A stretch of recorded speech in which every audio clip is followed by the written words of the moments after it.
Welcome back जी। Audience का सवाल लेंगे हम। अस्सलाम वालेकुम, मेरा नाम मुदस्सिर है। सर, एक इंटरव्यू में पढ़ा था कि अजय देवगन भी आपके फ़ैन है। क्या आपकी कभी उनसे बात या मुलाकात हुई है? नहीं, मेरी ना बात हुई ना मुलाकात हुई। मैंने भी आप ही की तरह से सुना, जिस तरह आपने सुना है मैंने भी सुना। कोई है सोच तो करा सकते मुलाकात तुसी?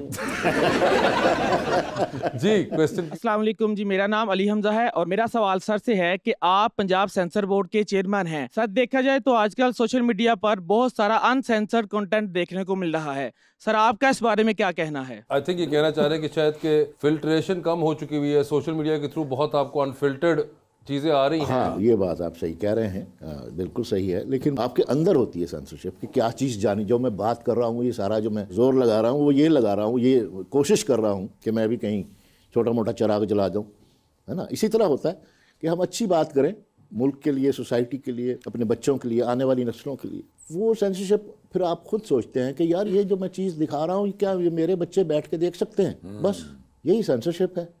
और हम जो सेंसरशिप करते हैं ये कॉन्सेप्ट गलत है कि हम कैंची लेके बैठते हैं। नहीं, हमारी कोशिश होती है कि कैंची ना चले। और उसमें बहुत मामूली सी बात होती है, कोई ऐसी चीज़ उसमें पॉलिसी जो पाकिस्तान की पॉलिसी है और मज़हब के हवाले से वो चीज़ें सेंसिटिव हैं, उसको हम अदरवाइज हम कहते हैं यार कोई बात एग्जैक्टली। और सर, इन्हीं की बात को आगे बढ़ाते हुए मैं एक चीज़ बता चलूँ कि ये जो सेंसरशिप होती है ये दुनिया में बहुत से मुस्लिम ममालिक में है। ये भी एक कॉन्सेप्ट लोगों को नहीं पता कि चाहे वो सऊदीया है, यूएई है, मलेशिया है, इंडोनेशिया है, even so much so India के अंदर उनका सेंसर बोर्ड बहुत प्रिवेलेंट है, क्योंकि बिल्कुल सेंसर नहीं होना चाहिए किसी चीज़ के ऊपर भी। ये एक वेस्टर्न कॉन्सेप्ट है। अब वेस्ट वाले अगर उस पर चल रहे हैं तो हम अपने मज़हब और अपने कल्चर के हिसाब से बिल्कुल एक अंधाधुन फायर या कुल्हाड़ा नहीं मार सकते अपने पैरों पे। तो हमें अपने कल्चर के हिसाब से उसको देखना पड़ता है और अपने मज़हब के हिसाब से कुछ चीज़ें होती हैं जो कि हमें देखनी पड़ती हैं, क्योंकि वहाँ पे तो कॉन्सेप्ट्स आप बहुत से डिस्कस कर सकते हैं, आप यहाँ नहीं कर सकते। तो इसलिए सिर्फ हम नहीं, ये जो सेंसर कर रहे हैं पाकिस्तान में, ये बहुत से मुस्लिम ममालिक और भी सेंसर कर रहे हैं। क्योंकि अब वैसे भी दुनिया के अंदर कॉन्सेप्ट जो है वो सिर्फ फहाशी और उरियानियत in the face of it नहीं रह गई। कॉन्सेप्ट के अंदर बहुत सी चीज़ें वो लोग, जिसे मैं कहता हूँ ट्रिकली, उसको ट्रिक करके अंदर आपको डालते हैं। बहुत सेंसिटिव होती है बातें, देखना पड़ता है। वो चीज़ अगर चली जाए तो वो फिर एग्जैक्टली और उसके लॉन्ग टर्म इम्पैक्ट्स होते हैं और वो तो इसलिए आपको देखना पड़ता है और सेंसर करना पड़ता है। खैर जी, अगला सवाल। अस्सलाम वालेकुम, मेरा नाम मोहम्मद हफीज़ है। सर, आपने 90s के भी ड्रामे देखे हैं और आपके भी, आपको तब और आपके ड्रामों में सबसे बड़ा डिफरेंस क्या महसूस हुआ? सबसे बड़ा डिफरेंस सर क्या महसूस हो रहा है पहले के ड्रामों में और आज के ड्रामों में? मेरे ख्याल से वैसे तो उन्होंने बड़ा एक्सटेंसिवली बयान किया है कि डिफरेंस क्या है, मगर एक मेरे ख्याल से पिक्चर बहुत क्लियर हो गई और टेक्नोलॉजी बहुत अच्छी है जिसपे अब शूट होता है। अभी डिफरेंस ये है कि जो टेक्नोलॉजी आज है ना, ये उस वक्त जब पाकिस्तान टेलीविजन ने शाहकार ड्रामे जो आज भी आपके जहनों में हैं, नक्श हैं, वही बात फिर अगेन ये फ़र्क है। अब मैं सिर्फ 2 लफ्ज़ कहूँगा, उसी में सारी चीज़ें बंद हो जाती हैं कुछ जगह। उस वक्त पैशन था, पैसा नहीं था। अब पैसा है, पैशन नहीं है। क्या बात, क्या बात। जी अस्सलाम वालेकुम, मेरा नाम मोहम्मद आतिफ अमीन है। सर, मेरा क्वेश्चन आपसे है, सर अगर आपको जो अपने पास्ट के प्रोजेक्ट को रिक्रिएट करने का मौका मिले तो वो कौन सा होगा? अब मेरी ख्वाहिश होती है कई दफ़ा, और हमने एक तो लंडा बाज़ार की रीमेक किया था लाल इश्क के नाम से, एक मेरा है कि राहें का रीमेक किया जाए, और एक जंगार है मेरा ड्रामा, उसका रीमेक किया जाए। एक दरिया है जो डेजर्ट में हुआ था सारा, उसी तरह से गर्मियों में, जुलाई अगस्त में सहरा में उसको पिक्चराइज किया जाए, उसका रीमेक हो। तो अगर साहब कोई अदाकार आपके जहन में है जिससे आप चाहेंगे आजकल का कोई अदाकार के वो किरदार करे उसमें जो आपने किया था? मेरे ख्याल में अभी तो खैर जो जब कास्टिंग करने बैठेंगे, लेकिन इन्हीं में से होगा डेफिनेटली जो एज है उसकी। सामल के हवाले से मुझे याद आ गया, अताउल्ला ईसा खिलवी साहब, उनके बेटे का नाम क्या है? सामल। ये 87 में ड्रामा ऑन एयर था और उनके बेटे की पैदाइश हुई थी। अच्छा। तो फिर वो मुझे जब मिले तो उन्होंने कहा कि मैंने ये जब वो ड्रामे का नाम सुना तो मैंने इसका नाम, हम दोनों मियाँ बीवी ने कहा कि इसका नाम सामल होगा। अच्छा अच्छा अच्छा। तो वो सामल तारीखी है दरिया के हवाले से। हाँ। तो दरिया में बेसिकली मेरे ख्याल में ये वहाज अली।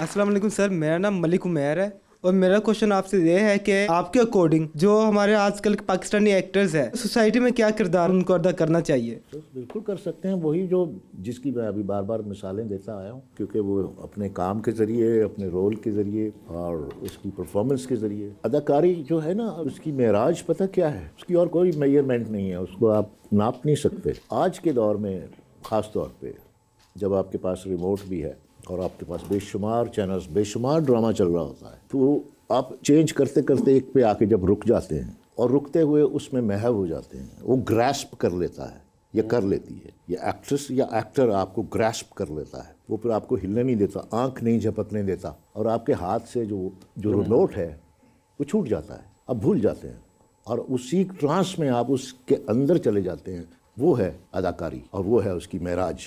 वो क्रेडिट उसी अदाकार का है जिसकी आप बात कर रहे हैं। जी अस्सलाम वालेकुम, मेरा नाम लाइका असलम है। आपसे सवाल है कि अगर आपको किसी इंटरनेशनल एक्टर के साथ काम करने का मौका मिले तो आप किसके साथ काम करना चाहेंगे? हाँ सर, ये बताइए इंटरनेशनल में आपको कौन पसंद है? इंटरनेशनल एक्टर या एक्ट्रेस?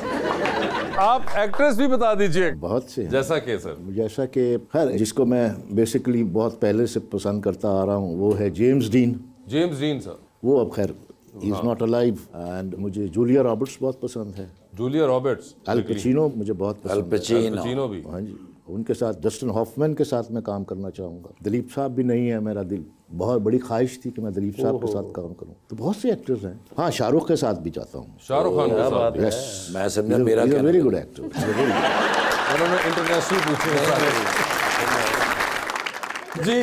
मेरा नाम तसव्वुर अली है और मेरा आपसे सवाल ये है कि according to your point of view, जो आज के फिल्म मेकर्स हैं और जो आपके ज़माने के फिल्म मेकर्स थे, इनमें मेजर डिफरेंस क्या है? पैशन की कमी है। ठीक है, पैसा अट्रैक्ट करता है, सबको करता है, लेकिन मज़ा तो तब है ना जिस दौर में हमने काम किया, या इवन फिल्म में भी बहुत कम पैसे मिलते थे और सारी ज़िंदगी दिलीप साहब ने सारी ज़िंदगी लास्ट मोमेंट तक, वो जब तक बीमार नहीं हुए, काम करते रहे। मोहम्मद अली साहब हमारे यहाँ, सुल्तान राय साहब, बहुत से एक्टर्स हैं जो सारी जिंदगी काम करते रहे। वो उनके अंदर पैशन था। पैशन है असल चीज़। पैशन ही आपको एफर्ट की तरफ राग़िब करता है। आप हार्ड वर्क करते हैं, आप कोशिश करते हैं। वो डायरेक्टर्स में आज कम है, मेरे ख्याल में सारी दुनिया में ही कम है। क्रिएटिव लेवल जो है वो वैसे अब सारी दुनिया में ही डिक्लाइन कर गया ना। सही बात। मतलब अब जो हॉलीवुड में वो फिल्में बनती थी, डॉक्टर जिवागो, वो आज नहीं बनती। वो नहीं है ना। अब टेक्नोलॉजी बेस्ड ज़्यादा है। अच्छा, टेक्नोलॉजी ने और ज़्यादा आसान कर दिया, वरना कैमरामैन को कैमरा लेकर एक ऐसी जगह पे टॉप शॉट बनाने के लिए जाना पड़ता था, लेकिन उससे पहले डायरेक्टर खुद जाता था और ऐसी खतरनाक जगह पे, ऐसे पॉइंट पे खड़े होके वो फिर कैमरामैन को बुलाता था कि आओ यहाँ से शॉट बनाओ। ठीक है ना, वो उसका पैशन है। अब वो उसी तरह के डायरेक्टर को अगर उसने शॉट सोच लिया तो उसको जाने की ज़रूरत नहीं है। अब तो आपके पास पूरा एक ड्रोन है। तो ये टेक्नोलॉजी ने भी उसको थोड़ा इजी कर दिया, लेकिन एक एडवांटेज भी दे दी है। पहले डायरेक्टर सोचता था कि ये इल्यूजन क्रिएट करता था, तो आगे से कैमरामैन इनकार कर देता था कि नहीं जी, ये मेरे बच्चे नहीं छोटे छोटे, हाँ नहीं, ये शॉट नहीं दिया, पॉसिबल नहीं है। एडिटर से बात करता था कि यार एडिटिंग में या उसमें पोस्ट प्रोडक्शन में कुछ कर लें, वो कहता नहीं जी। अब आप सिर्फ सोचें और कंप्यूटर आपको निकाल के दे देगा। आसानी होगी। अब आपको पूरी आज़ादी है आज के डायरेक्टर को कि वो कुछ भी कंसीव कर सकता है, अप टू द स्काई, कहीं भी जा सकता है, समंदर के अंदर जा सकता है। तो वो सोच का भी टाइम, वो पैशन उसकी कमी की वजह से अब उस तरह से सोचा नहीं जाता, उस तरह से कंसीव नहीं किया जाता। जो आजकल ये हम अगर अपने ड्रामे की बात करें, जैसे मैं अभी बात कर रहा था कि हॉलीवुड में भी क्या क्या फिल्में बनी, इंडिया में भी कमाल की फिल्में बनी, कंटेंट था, परफॉर्मेंसेस थी, डायरेक्टर ट्रीटमेंट था, कैमरा शॉट टेकिंग था, सारा कुछ था। तो अब बहुत सारी चीज़ें कॉम्प्रोमाइज्ड, शॉर्टकट, जल्दी और टेक्नोलॉजी, बस। तो बहुत सारे ड्रामे हमारे यहाँ बगैर डायरेक्टर के होते हैं, ये भी मैं आपको बता दूँ। डायरेक्टर टेलीफोन से 10 दिन कर लो, नहीं, वो मॉनिटर में बैठा हुआ लूडो खेल रहा होता है। ये टेक हो रही है और एक्शन कह दिया, बस ख़त्म।